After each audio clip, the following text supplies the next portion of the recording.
chapter 14, the Lamb's companions. Then I looked, and there was the Lamb standing on Mount Zion, and with him 144,000, who had his name and his father's name written on their foreheads. I heard a sound from heaven like the sound of rushing water or a loud peal of thunder. The sound I heard was like that of harpists playing their harps.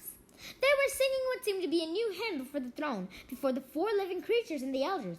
No one could learn this hymn except 144,000 who had been ransomed for the earth. These are they who were not defiled with woman. They are virgins, and these are the ones who follow the Lamb wherever he goes. They have been ransomed as the firstfruits of the human race for God and the Lamb. On their lips no deceit has been found. They are unblemished. The three angels. Then I saw another angel flying high overhead with everlasting good news to announce to those who dwell on earth, to every nation, tribe, tongue, and people. He said in a loud voice, "Fear God and give him glory, for his time has come to sit in judgment.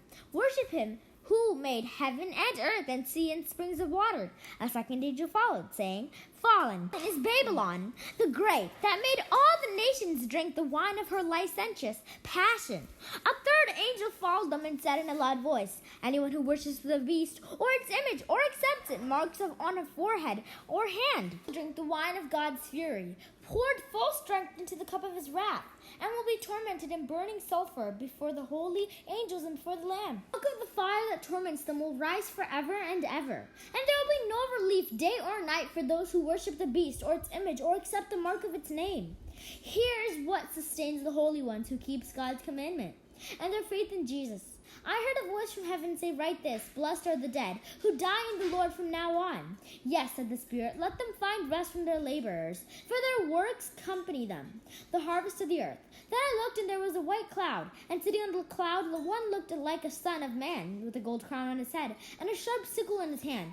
Another angel came out of the temple, crying out in a loud voice to the one sitting on the cloud, "Use your sickle and reap the harvest, for the time to reap has come, because the earth's harvest is fully ripe." So the one who was sitting on the cloud swung his sickle over the earth, and the earth was harvested.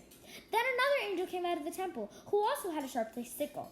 Then another angel came out from the altar, who was in charge of the fire, and cried out in a loud voice to the one who had the sharp sickle, "Use your sharp sickle and cut off the clusters from the earth's vine, for its grapes are ripe."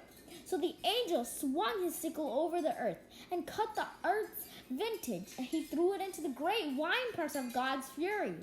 The winepress was trodden outside the city, and blood out for the wine to press to the height of a horse bridle for 200 miles.